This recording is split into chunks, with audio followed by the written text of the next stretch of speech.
Napakarami na rin bumili ng flower set natin kasi bukod sa napaka-cute na niya, very affordable pa.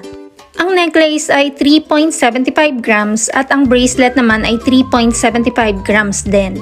Kahit kunin mo siya ng set, I'm sure kayang-kaya mo ang presyo. Heto ang ating necklace.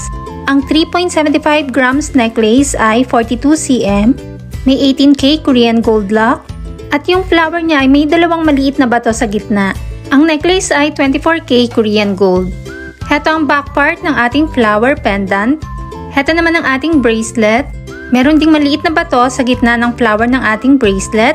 At ang haba ng bracelet ay gagawin depende sa sukat na gusto mo. Ito din ay 3.75 grams 24K Korean gold.